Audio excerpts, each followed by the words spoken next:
It's crunch time for Airbnb. We're going to talk about new legislation coming in for Airbnb. Stay tuned.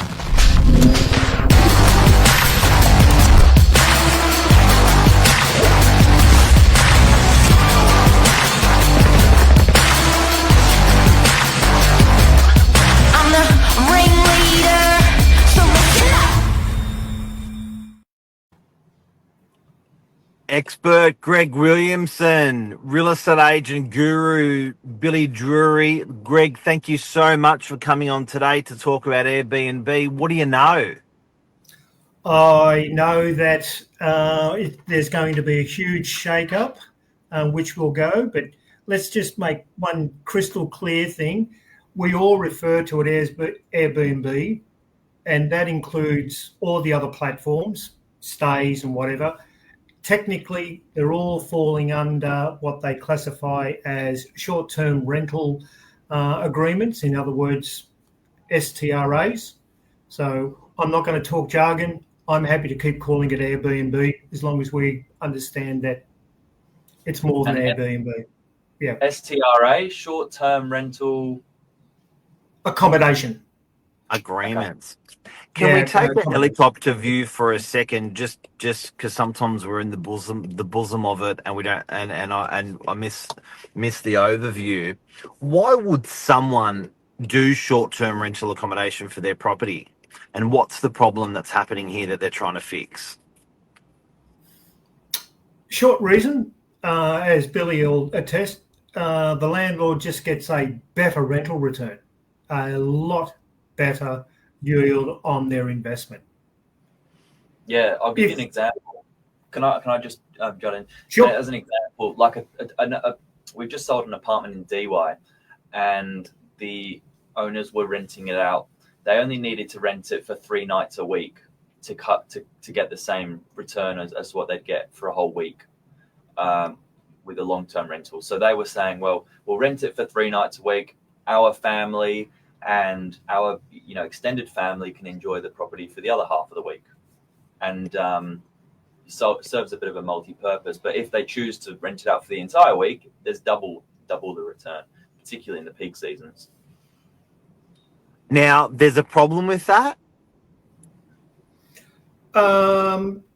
Yes, a couple of reasons. If you've just got a normal residential property, and we're not talking just strata, we're just talking your normal home, Torrance title, whatever, to qualify to be a actual STRA, you're through a portal. Those platform portals then register you with New South Wales government. You come under a lot more stricter rules and regulations. Your fire regulations are totally different. And I'll give you a couple of examples.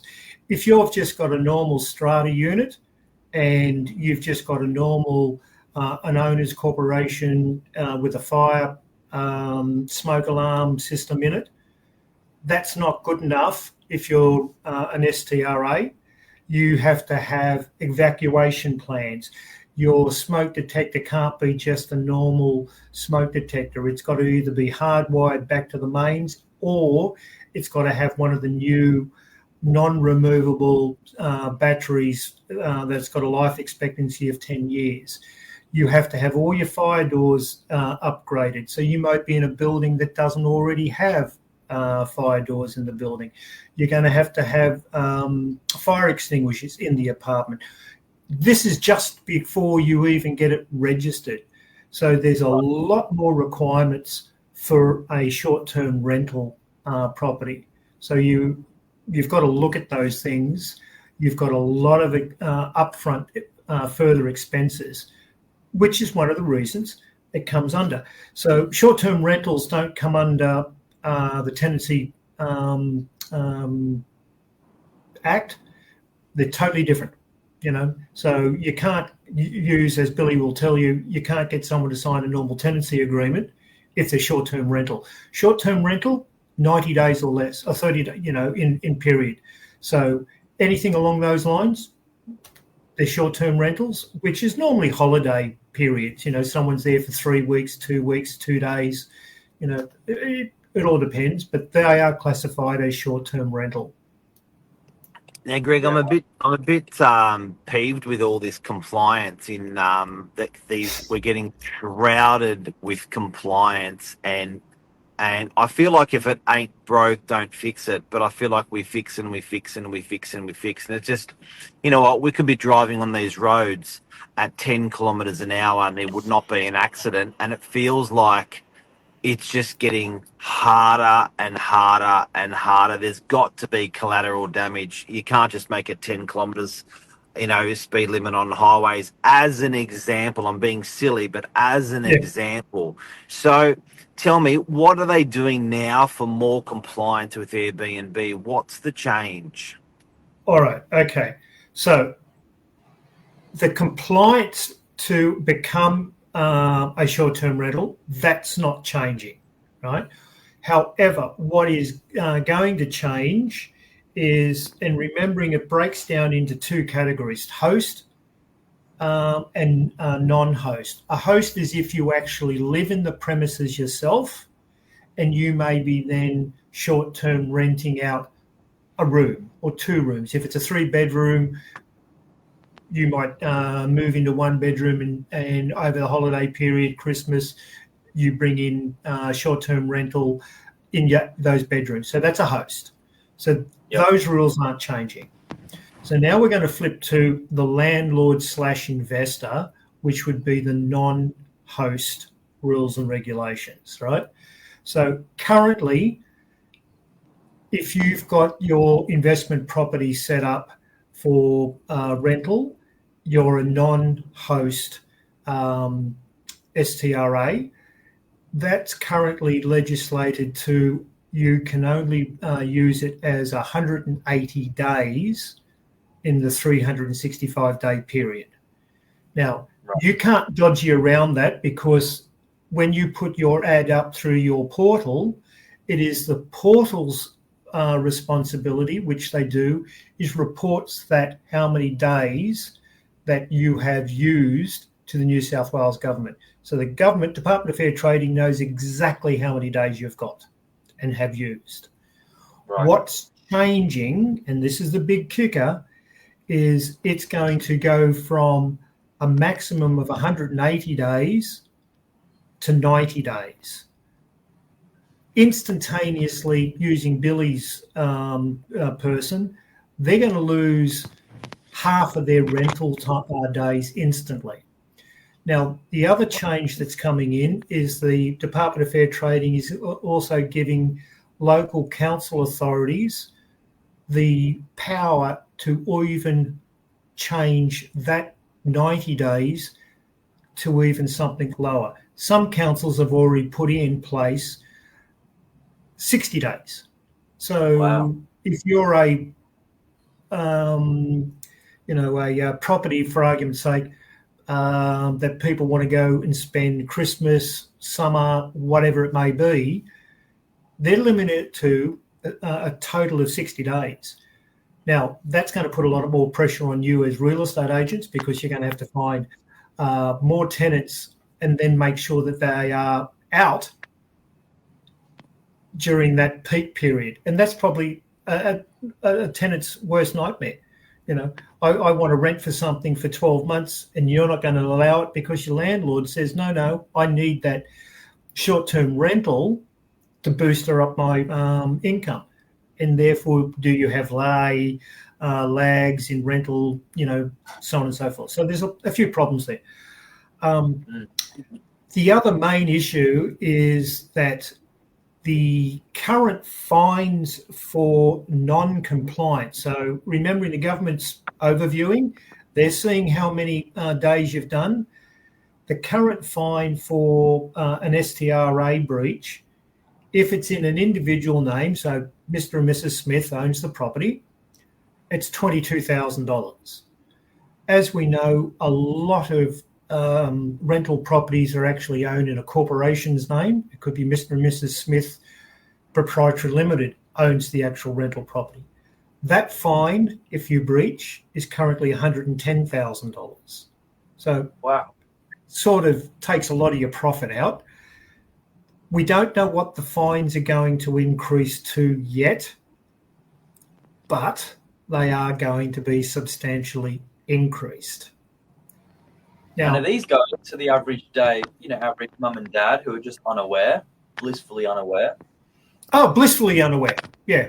And, they think, well, this is my investment property. I can do what I want with it. Absolutely. Yeah. As long as you comply with the law. This is just straight into the, the serious fines. And if you just decide to forget the Airbnb / short-term rental approval process and you want to go out there by yourself and do it, people will complain. So we normally, I'll talk about strata because that's my field of expertise. Someone will ring up and go, there's new padlocks on the out the front of the unit or whatever. The owners corporation's getting complaints.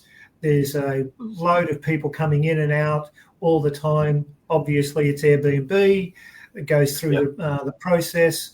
There's no bylaws in place, or there is a bylaw in place preventing it. You get pulled into NCAT. You're going to get a fine there. You're also going to get breach notices. You're then going to be reported to the Department of Fair Trading. The Department of Fair Trading is going to come down on you like a ton of bricks. You're going to be hit with these fines.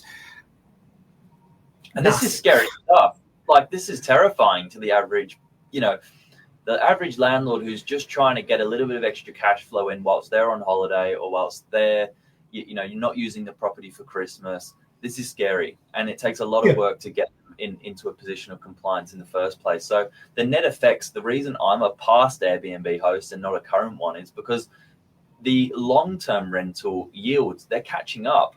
They've closed the gap between long and short term simply because people are not actually going to bother, even looking at the short term option anymore. But you're also going to find as the consumer, prices will go up on Airbnb purely to just keep in line with costs. Oh, absolutely. And, again, using the strata situation, you might not be Airbnb. Somebody else in the apartment block is. That's not a problem. You've already got existing bylaws in place, but now the law's changed. Your bylaw is no longer working in conjunction with the new laws, and so you're going to have to now go and get your bylaws changed. You're going to have to hold a general meeting. You're going to have to do all that. So there's all these flow-on effects. And look, Mark's absolutely correct. While the New South Wales government is desperately trying to be big brother over a lot of areas, end user ends up paying. End users definitely paying. Yeah, don't forget that. More laws. And final question, Greg. Some of the councils, some of the areas you're seeing across Sydney and New South Wales have seen changes come in. When do you reckon the rest of this is going to be rolled out? If someone's doing Airbnb, what's they're looking at? Yeah, look, there's a whole raft of new legislation that they're talking by the end of June. Okay. Whether or not this is going to be tacked onto that, and I'm being cynical whether or not the New South Wales government wants to start increasing their fines in the new financial year. I don't know how that affects their bookkeeping, but once they flag these things, it doesn't take them long to start making these changes. Look, and we're not sure where the pressure's coming from. Is it council that's saying we want more control for the simple fact that Airbnb to a council is an issue? There's a lot more waste. There's a lot more noise complaints, and we're looking at some of the areas that they really want it dramatically reduced is where most investors have along the coastlines, where there's a high turnover, so your Bondis, your Manlys, your Coogis, anywhere along where there's a beautiful area that people can, enjoy themselves, that local council is going to look at it. And where are you finding information? Where's the best place to stay current on this? Look, you can go onto the New South Wales website. We get information before it's actually, published. So we're pretty up to date. But look, if someone's got an issue, they can always email us. That's part of what we do. We act as consultants for individuals, even though we're in the strata field. There's no difference between a strata short-term rental information to mum and dad that owns a house sitting on the Manly Force or DY, whatever. It's the same rules and regulations. Of course they don't have to worry about bylaws, but the information is the same. But yeah, brilliant. Well, there you go. There's the shake-up coming soon. Could be as soon as the new financial year, and this is going to impact investors hard, but it's also going to impact consumers. Don't take it for what it costs to run an Airbnb, and it's a lot of work. It's a lot of work, and I think that's why a lot of people are now shifting towards putting a long-term tenant in place, because the hassle's so much less. The yields are getting closer and closer.